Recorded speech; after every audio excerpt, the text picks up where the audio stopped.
TKW gitu kayaknya, wah ini sasaran empuk, kita peras habis-habis.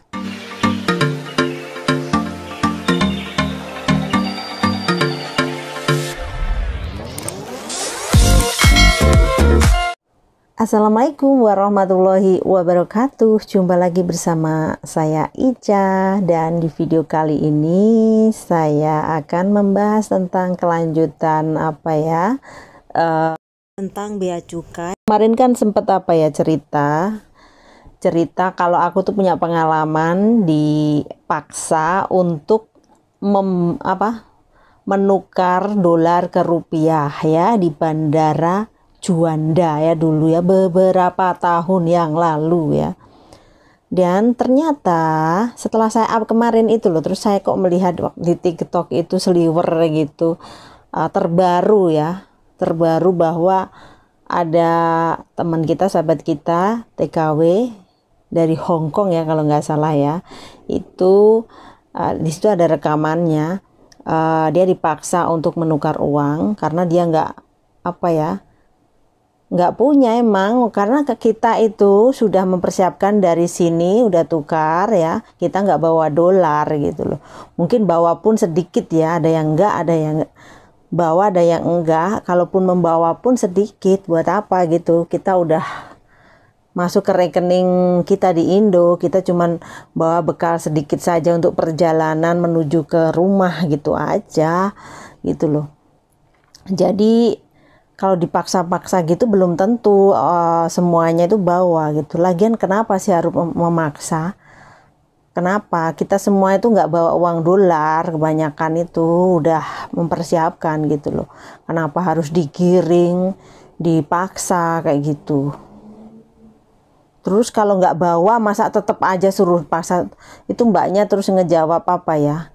Ya saya emang nggak punya, saya nggak punya dolar untuk ditukar gitu ya. Saya dengar seperti itu. Terus dan saya nih mau ditukar gitu. Kayaknya saya mendengar seperti itu ya. Jadi gini loh, kesimpulannya, saya mengambil kesimpulan bahwa hal-hal yang seperti itu ternyata masih ada gitu, masih berlanjut gitu. Siapapun presidennya itu tetap ada. Saya tuh tahun 2002 pulang ke Indo itu sudah seperti itu gitu loh. Dan kemarin udah saya ceritakan malah lebih ngeri lagi. Sekarang kan udah nggak ada kayak dipaksa pulang diantar sama travel yang udah disediakan, karena udah dihapus ya kalau yang itu ya. Cuman gini loh, untuk tukar uang, dipaksa tukar uang atau apa itu ternyata masih ada gitu. Dan ketika keluar bandara, aku dulu juga pernah punya pengalaman gitu kan, ada troli-troli gitu ya. Aku dulu belum pernah tahu menau tentang itu ya. Terus awal-awal pulang, ini tahun 2002 ya, itu pengalaman saya tahun 2002.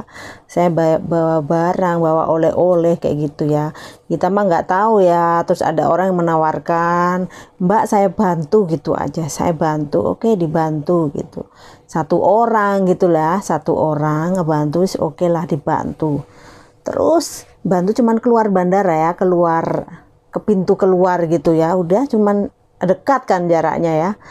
Terus dia minta uang, oke aku kasih ya 50.000. 50.000 itu pada waktu itu banyak loh, 50.000 ya, tahun 2002 loh.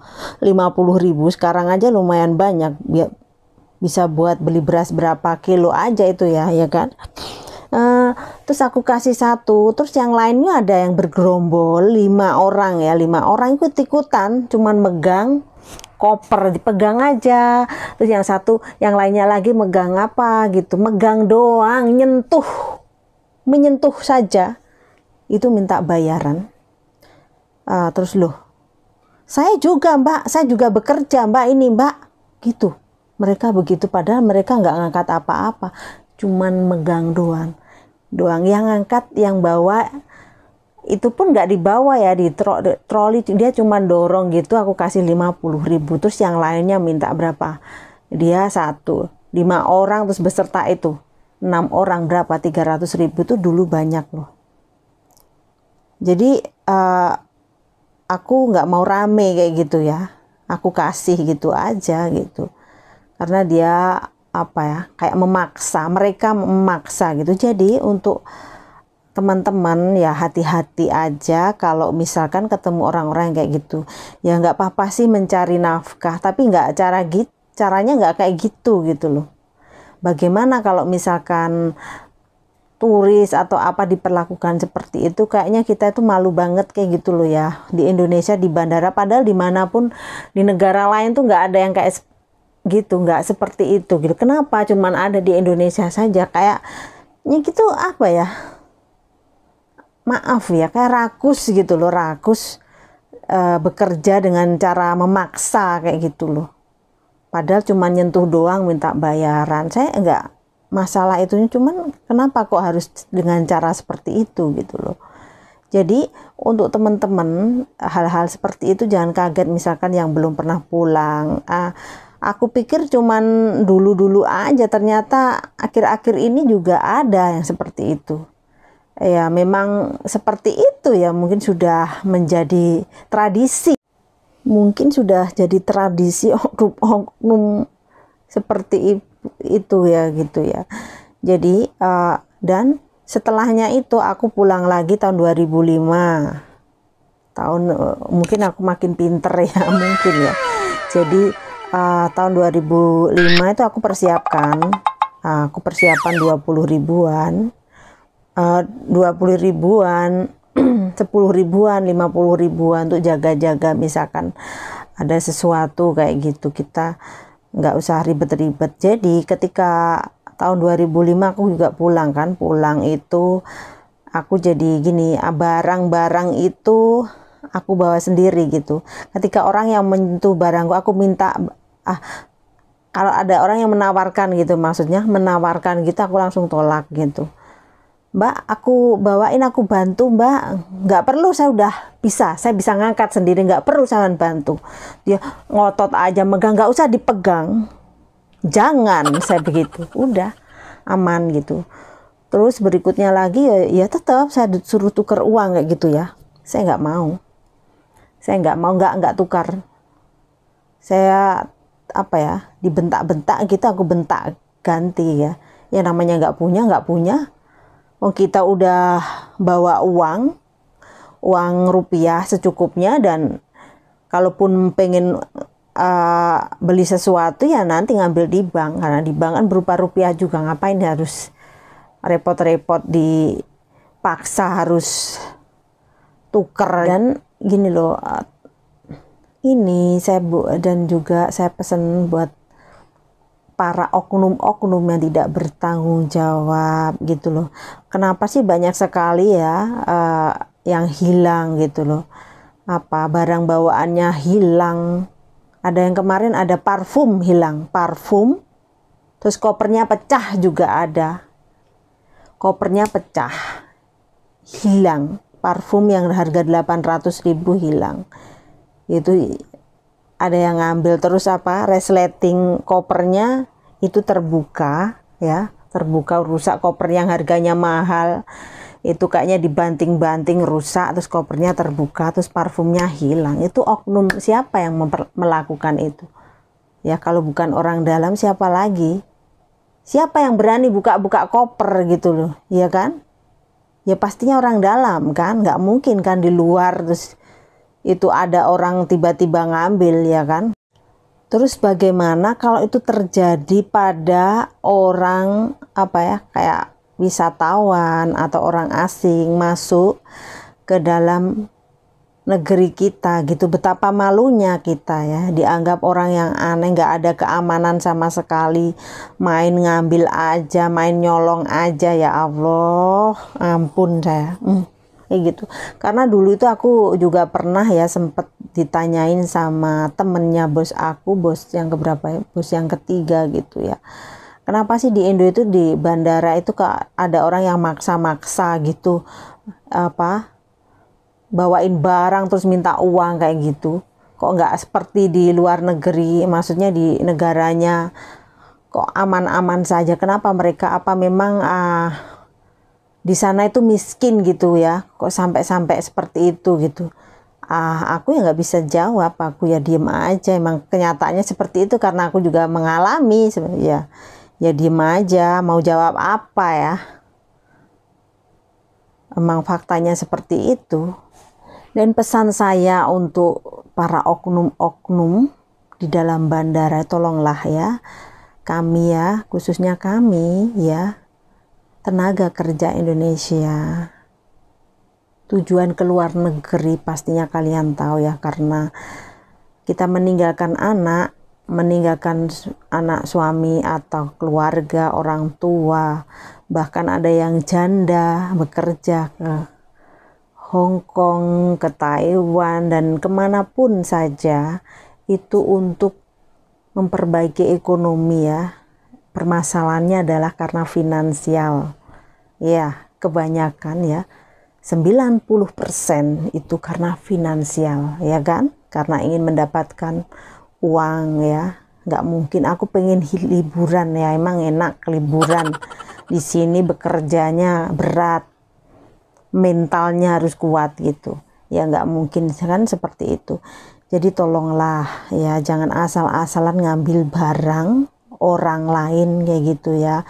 Itu udah bawa oleh-oleh buat yang di rumah, ternyata masih dicolong, dirampok kayak gitu. Terus dan juga untuk yang paket-paketan itu terus diedel-edel kayak gitu, di mana hati nuraninya barang gitu. Terus kalian colong kayak gitu ya, ya ampun.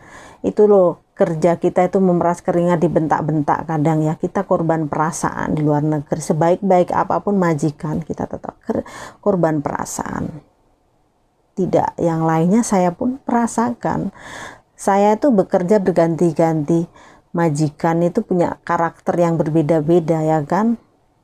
Jadi saya miris sekali ya kalau misalkan udah kirim barang capek-capek terus hilang semuanya, terus ada yang rusak nggak bisa dipakai, bahkan panci pun dicolong ya kan, celana dalam dicolong. Betapa mirisnya gitu loh. Tolonglah mencari cari rezeki yang halal. Kami tuh nyari rezeki yang halal, belain jauh-jauh ke luar negeri ya, bela-belain jauh-jauh ke luar negeri, kadang dimaki majikan, kerja siang malam gak ada henti-hentinya, diomelin, beban mental, tekanan dari majikan juga, dan tekanan dari kami ini yang dianggap pahlawan devisa, penyumbang negara. Cuman kenapa kami harus dipandang sebelah mata ya, sebelah mata, seolah-olah kami itu adalah kumpulan orang-orang yang bodoh, kumpulan orang-orang yang nggak jelas gitu, sudah bodoh dan miskin, tidak tahu menau tentang hukum ya, dianggap yang pasti dianggap bodoh lah gitu loh, dan dijadikan objek pemerasan. Dan tolonglah kami ya, kami itu udah capek-capek kerja jauh-jauh, kami juga tidak menyusahkan negara, bahkan kami menyumbang devisa sangat banyak ya. Dan saya berharap tolong ya, entah siapapun ya di sana, semoga saja di setiap bandara di Indonesia itu dibenahi, bukan dibenahi baik atau terlihat indah, tapi di dalamnya itu benar-benar dibenahi. Jangan membuat orang itu ketika masuk ke negeri kita itu merasa nggak nyaman. Dan bukan saja orang asing ya, kita sendiri yang punya negeri sendiri, kita pulang ibarat ke rumah sendiri, itu saja masih diperlakukan tidak adil, diperlakukan tidak mengenakan ya kan. Kalau udah tahu TKW gitu kayaknya wah ini sasaran empuk, kita peras habis-habis ya kan ya, kita gertak kayak gitu kan ya, digertak biar takut kayak gitu. Udah capek-capek jauh-jauh masih digertak, ditakut-takutin kayak gitu. Tolonglah, buatlah kami nyaman pulang ke negeri sendiri. Kalaupun di dalamnya dibenahi, tapi kalau orang-orangnya, mentalnya dahulu, yang dahulu yang bekerja yang dulu terus mewarisi yang baru. Ya saya nggak tahu lagi apa mau ngomong apa gitu. Yang pasti saya berharap apa ya, dibenahi lah semua dari pihak bea cukai, dan juga di bandara itu dibenahi, buatlah kita nyaman. Oke teman-teman, ini udah malam, saya masuk istirahat juga. Kapan-kapan saya akan membahas hal-hal yang lain ya teman-teman, karena ini tadi aku ngebahas itu karena emang ada kejadian seperti itu ya, jadi kok aku jadi ingat pengalamanku yang dulu kayak gitu. Oke teman-teman,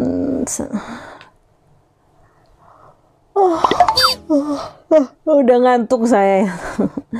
Saya mau tidur dulu ya teman-teman, ini mau istirahat, besok juga mau bekerja lagi. Oke, kapan-kapan kita sambung lagi pembicaraan yang lain atau membahas cerita-cerita, bahkan cerita saya belum saya ceritakan. Saya pernah punya cerita yang sangat tragis, bahkan saya hampir mati, nanti saja akan saya ceritakan supaya teman-teman di luar sana lebih hati-hati ya ketika melihat kisah-kisah, mungkin kisah-kisah dari teman kita, bahkan saya sendiri. Suatu saat akan saya ceritakan. Oke, terima kasih. Selamat malam. Sekian dulu. Wassalamualaikum warahmatullahi wabarakatuh.